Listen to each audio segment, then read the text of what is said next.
भोलेनाथ और विष्णु जी का एक बेटा था।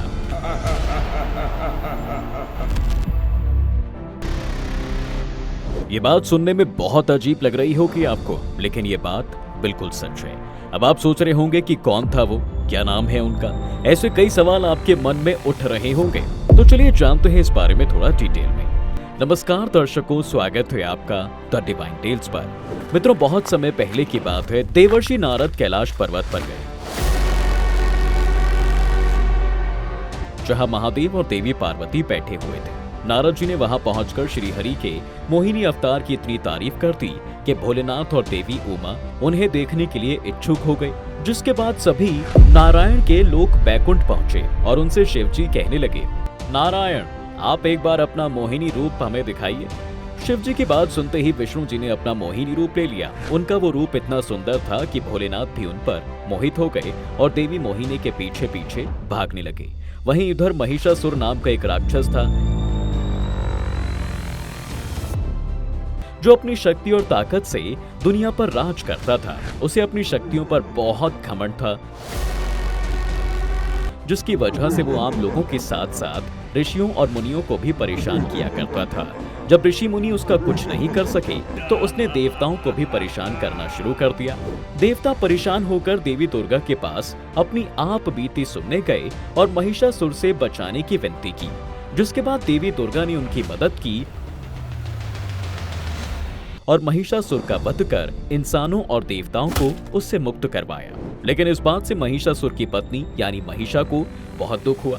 उसने देवताओं से बदला लेने की ठान ली। इसके लिए उसने बहुत सालों तक भगवान ब्रह्मा की कठोर तपस्या की, जिससे ब्रह्मा जी काफी खुश हुए और महिषी को वरदान देने के लिए तैयार हो गए। महिषी ने भगवान से अमर होने का वरदान मांगा, लेकिन ब्रह्मदेव ने उसे ये वरदान देने से मना कर दिया और बदले में दूसरा वरदान मांगने को कहा। इस बार महिषी ने अपने दिमाग का इस्तेमाल कर एक दूसरा वरदान सोचा और कहा, मैं चाहती हूँ कि मेरी मौत सिर्फ महादेव और नारायण के बेटे के हाथों हो। दरअसल महिषी सोच रही थी कि विष्णु जी और महादेव की संतान होना तो हो ही नहीं सकती और इस तरह से कभी कोई उसको मार नहीं सकेगा। लेकिन वो ईश्वर की लीला भूल गई थी मित्रों। जब उसके पति महिषासुर और हिरण्यकश्यप जैसे शक्तिशाली राक्षसों का वध हो सकता है, तो वो कैसे बच सकती है भला। खैर, वरदान पाने के बाद महिषी देवताओं पर हमला करके उनको परेशान करने लगी। सभी देवता अपने जीवन को बचाने के लिए अर्जी लेकर इस बार विष्णु जी के पास पहुंचे और उन्होंने वरदान वाली पूरी बात बताई कि कैसे महिषी ने एक तरह से अमर होने का वरदान मांगा है, क्योंकि उसे पता है कि आपकी और शिव जी की संतान होना मुमकिन नहीं है। अब ये सुनकर भगवान नारायण मंद मंद मुस्कुराने लगे। उन्होंने नारद जी को बुलाया और कहा, मेरे मोहिनी रूप की तारीफ महादेव के सामने करो, ताकि मुझे वो उस रूप में देखना चाहे। जिसके बाद नारद मुनि कैलाश पर्वत पर गए और शिवजी से वो सब कहा था। फिर इधर भोलेनाथ मोहिनी के रूप पर इतना आकर्षित हो चुके थे कि उनके पीछे पीछे भागने लगे और भागते भागते उनका वीर्य निकल गया, जिससे वहाँ एक बेटा पैदा हो गया, जिनको आज हम लोग भगवान अयप्पा के नाम से जानते हैं मित्रों। यही वो बेटे हैं जिनके अंदर विष्णु जी और भगवान शिव दोनों का ही अंश है, जिनकी वजह से उनके अंदर दोनों की शक्तियां भी हैं। अयप्पा के पैदा होने के बाद देवी मोहिनी ने भोलेनाथ से पूछा, भगवान हमारे इस बेटे का पालन पोषण कौन करेगा। जिस पर महादेव ने कहा, मेरा एक बहुत बड़ा भक्त है, उसकी कोई संतान नहीं है, इसलिए वो इस बालक का पालन पोषण करेगा। जिसके बाद मोहिनी ने उस बालक को स्वर्ण कंठिका पहनाकर उन्हें पंपा नदी के किनारे छोड़ दिया। इधर दक्षिण के केरल में एक राजा जिनका नाम चंद्रशेखर था, वो बहुत दुखी रहते थे क्योंकि उनकी कोई औलाद नहीं थी। तभी एक दिन उनकी पत्नी ने कहा, हे राजन, चलिए हम दोनों महादेव की पूजा करते हैं, शायद हमारी ये इच्छा पूरी हो जाए। जिसके बाद दोनों ने भोलेनाथ की पूजा की और पूजा से खुश होकर शिवजी ने उन्हें दर्शन दिए और बोले, तुम्हारी जो भी इच्छा है वो जरूर पूरी होगी। फिर कुछ समय बाद राजा चंद्रशेखर शिकार करने निकले। वो शिकार करते करते उसी पंपा नदी के किनारे पहुंचे जहां देवी मोहिनी ने उस बालक को छोड़ा था। उस बालक को वहां देखते ही वो बहुत खुश हुए, क्योंकि बच्चे को पाने की उनकी इच्छा पूरी जो हो गई थी। वहीं पर एक ऋषि आए। तब राजा ने उनसे पूछा, हे ऋषिवर, आप ही बताइए किसका बालक है ये, किसने उसे इस नदी के पास छोड़ा है। जिसके जवाब में ऋषि ने कहा, जब ये बालक 12 साल का हो जाएगा तब आपको आपके सारे सवालों के जवाब मिल जाएंगे। राजा ने ऋषि से पूछा, अच्छा ये बता दीजिए कि मैं इसे क्या कहकर पुकारूं। तब ऋषि ने कहा, बालक ने एक माला पहन रखी है, इसलिए आप इसे मणिकंदन कहकर बुलाइए। जिसके बाद से ही वो बच्चे को लेकर वहां से महल में आ गए। महल में उस बच्चे को देखकर रानी बहुत खुश हुई, क्योंकि उन्हें लग रहा था कि अब उन्हें माता कहने वाला कोई आ गया है। लेकिन महल में जो दीवान था वो उस बच्चे के आने से बिल्कुल खुश नहीं था। उसे लग रहा था कि अब राजा के बाद उनकी राजगद्दी तो इस बच्चे के हाथों में ही जाएगी। वैसे ही करते हुए मणिकंदन का जीवन गुजरने लगा। अब राजा अपने बेटे मणिकंदन के 12 साल के होने का इंतजार करने लगे। राजा बहुत ही उत्सुक थे कि असलियत में उनका बेटा कौन है, और इधर महल का दीवान भी परेशान था कि इस बालक के रहते हुए उसको कभी ये पूरा राजपाट नहीं मिल पाएगा। बता दें कि जिस दिन मणिकंदन 12 साल का होने वाला था, उसी दिन रानी ने एक और बेटे को जन्म दिया। नए बच्चे की खबर सुनते ही दीवान के मन में सुझाव आया और वो तुरंत रानी के पास गया। फिर बोला, रानी, अब तो मणिकंदन जल्द ही 12 साल के हो जाएंगे, फिर महाराजा उनका राज्य अभिषेक कर देंगे। ऐसे में आपके अपने बेटे का क्या होगा?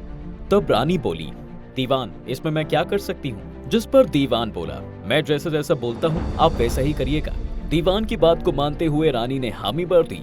फिर दीवान ने बोला, आप बस सिरदर्द होने का बहाना करिए रानी, बाकी मैं सब संभाल लूंगा। जिसके बाद दीवान एक वैद्य के पास गया और उससे कहा, तुम राजा से कहना रानी का सिर बहुत जोर से दर्द हो रहा है और उनका ये दर्द केवल बाघिन के दूध से ही सही होगा। इधर दीवान के कहने से रानी ने ठीक वैसा ही नाटक किया और जब राजा आए तो उन्होंने तुरंत वैद्य को बुलाया। जिसके बाद वैद्य महल में आया और उसने दीवान के कहने पर राजा से कहा, महाराज, महारानी तभी ठीक होंगी जब उन्हें बाघिन का दूध दिया जाएगा, उनकी तबीयत में तभी सुधार होगा। वैद्य से ये उपाय सुनते ही राजा परेशान हो गए कि कौन लाएगा अब जंगल से बाघिन का दूध। जिसके बाद उन्होंने कई सैनिकों को दूध लाने के लिए भेज दिया, लेकिन कोई भी सैनिक बाघिन का दूध ला नहीं पाया। अब राजा इस बात से बहुत परेशान थे। अपने पिता को इतना परेशान देख मणिकंदन ने कहा, पिताजी, मैं जाऊंगा बाघिन का दूध लेने। तब राजा ने कहा, बेटा, अभी तो तुम बहुत छोटे हो, तुम कैसे ये काम कर पाओगे? जिस पर राजकुमार मणिकंदन ने कहा, पिताजी देखिए, माता की तबीयत बहुत बिगड़ती जा रही है, इसलिए मुझे माता के लिए काम करने दीजिए। मणिकंदन के बार बार कहने पर दोस्तों राजा चंद्रशेखर ने उन्हें जाने दिया। जिसके बाद मणिकंदन जंगल गए। बाघिन की तलाश करते हुए वो महिषासुर की पत्नी महिषा की गुफा के पास पहुंच गए। तब महिषी के कुछ सेवकों ने मणिकंदन को देख लिया और ये बात जाकर अपनी रानी महिषी को बता दी। खबर मिलते ही महिषी मणिकंदन को मारने के लिए पहुंच गई। जिसके बाद दोनों में बहुत भयानक लड़ाई छिड़ गई। उस लड़ाई में मणिकंदन ने महिषी को मौत के घाट उतार दिया। जैसे ही महिषी मारी गई, वैसे ही वहां पर सभी देवता प्रकट हो गए। फिर देवराज इंद्र ने कहा, मैं आपके साथ बाघिन बनकर आपके राज्य चलता हूँ। तब सभी देवता ने बाघ का रूप ले लिया और मणिकंदन उनकी पीठ पर सवार होकर अपने राज्य दोबारा लौट गए। जब वो बाघ पर सवार होकर लौट रही थी, तभी रास्ते में लोग डर के मारे इधर उधर भागने लगे। उन्हीं में से एक आदमी भागा भागा राजमहल पहुंचा और राजा को बताया, महाराज, मणिकंदन बाघ की टोली के साथ वापस लौट रहे थे।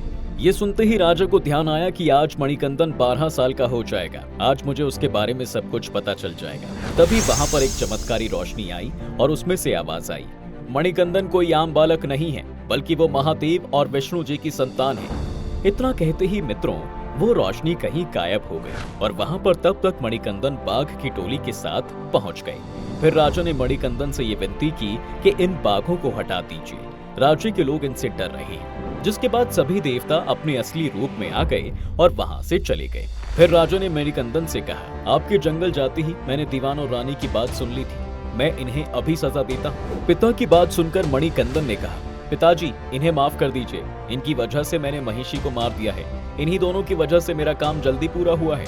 अब मेरा काम पूरा हुआ, मैं यहाँ धरती पर अब नहीं रुक सकता। जिसके बाद राजा ने कहा, हे भगवान, मैं चाहता हूँ अपने राज्य में आपके नाम का एक मंदिर बनाऊं। आप ही बताइए वो मंदिर कहाँ हो और उसे किस नाम से जाना जाए। तब मणिकंदन ने कहा, राजन, मैं आपके इस भाव से बहुत खुश हूँ। आप मेरे इस तीर को देखिए, ये जहाँ पर गिरेगा उसी जगह पर आप मंदिर बनवा लीजिएगा। और तो और मंदिर के गर्भगृह तक पहुंचने के लिए 18 सीढ़ियों को भी बनवाइएगा।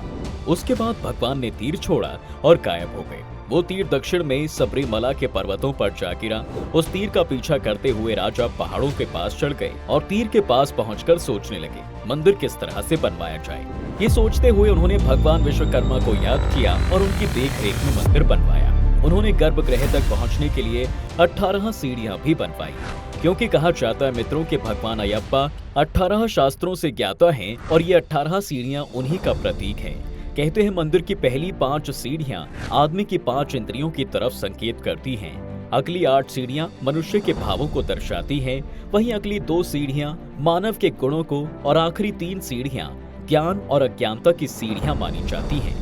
बता दें कि यह मंदिर 18 पहाड़ियों के बीच में भी बना हुआ है। जब यह मंदिर बनकर तैयार हो गया था, तब राजा सोच में पड़ गए थे कि यहाँ भगवान की कैसी मूर्ति स्थापित की जाए, जिसके बाद भगवान विष्णु ने परशुराम को राजा चंद्रशेखर के पास भेजा ताकि उनकी मदद से मंदिर में मूर्ति स्थापन हो पाए। तब भगवान परशुराम ने राजा को बताया कि मैंने भगवान अयप्पा की मूर्ति बना रखी है और आज मकर संक्रांति के मौके पर उसे स्थापित करना ही सही होगा, जिसके बाद ऐसा हुआ भी। कहते हैं मित्रों, इस मंदिर में औरतों का जाना मना है क्योंकि भगवान अयप्पा ब्रह्मचारी थे। भगवान के दर्शन करने सैकड़ों की तादाद में यहाँ पर भक्त दूर दूर से आते हैं।